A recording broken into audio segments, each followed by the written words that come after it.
Trump के आगे Iran झुक गया है। ट्रंप के आगे ईरान ने हथियार डाल दिए हैं। दरअसल होर्मुज पर ट्रंप के दावे के बाद ईरान ट्रंप के आगे सरेंडर कर चुका है और सारी नाकेबंदी फेल हो गई है। ईरान अब इन जहाजों पर हमले नहीं कर पा रहा। इसलिए सवाल ये है कि क्या ईरान ने अमेरिका के सामने सच में हथियार डाल दिए हैं या फिर वो संघर्ष टालने के लिए चुपचाप अमेरिका के साथ समझौता कर रहा है। लेकिन इन सब के बीच जो बड़ी खबर आई है वो ये कि होर्मुज को लेकर जिस तरीके से ट्रंप ने दावे किए, ईरान ने ट्रंप की धज्जियां उड़ाते हुए कहा कि ट्रंप झूठ बोल रहे हैं। अमेरिका और ईरान के बीच तनाव एक बार फिर बढ़ गया। अमेरिकी राष्ट्रपति डोनाल्ड ट्रंप ने कहा कि ईरान के साथ फिलहाल कोई बातचीत नहीं हो रही, ना ही ऐसी कोई बातचीत की गुंजाइश है। दूसरी ओर ईरान का कहना है कि अमेरिका अब उसकी शर्तों पर बातचीत के लिए दबाव बना रहा है।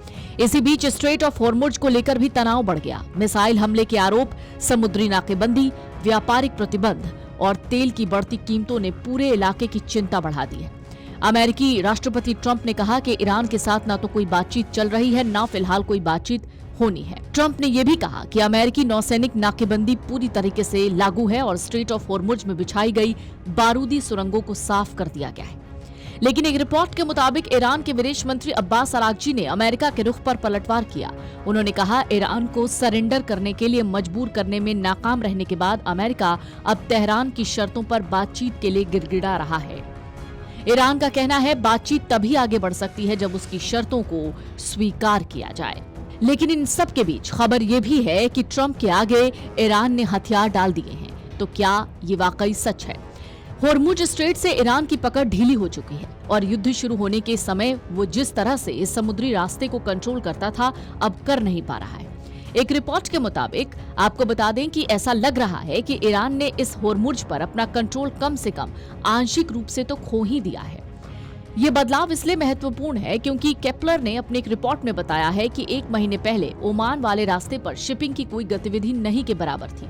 ईरान ने इस होर्मुज से गुजरने वाले जहाजों पर अपना नियंत्रण होने का दावा किया था और ओमान के उत्तरी तट के रास्तों पर इस्तेमाल करने की कोशिश करने वाले जहाजों पर हमले भी किए।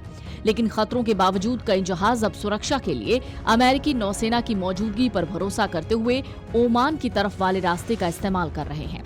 ईरान अब इन जहाजों पर हमले नहीं कर पा रहा। इसलिए सवाल ये है कि क्या ईरान ने अब अमेरिका के सामने हथियार डाल दिए हैं या फिर वो संघर्ष टालने के लिए चुपचाप अमेरिका के साथ समझौता कर रहा है।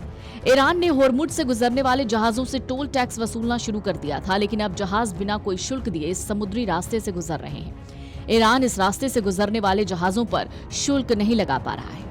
एक रिपोर्ट के मुताबिक आपको बता दें, ईरान की टोल वसूलने की मांग ऐसी चीज है जिसे मिडिल ईस्ट के ज्यादातर लोग न तो करना चाहते हैं, न ही अब तक करते आए हैं। खाड़ी क्षेत्र में तेल उत्पादक देश भी इस इलाके में कच्चे तेल को लाने और ले जाने का तरीका बदल रहे हैं। कुवैत, सऊदी अरब और संयुक्त अरब अमीरात ने होर्मुज के रास्ते फारस की खाड़ी से तेल बाहर भेजने के लिए वेरी लार्ज क्रूड कैरियर किराए पर लिए हैं। खबरों के मुताबिक इसके बाद इस कच्चे तेल को ओमान की खाड़ी में खतरे वाले इलाके से बाहर दूसरे टैंकरों में ट्रांसफर कर दिया जाता है। Video desk अमरउजाला.com।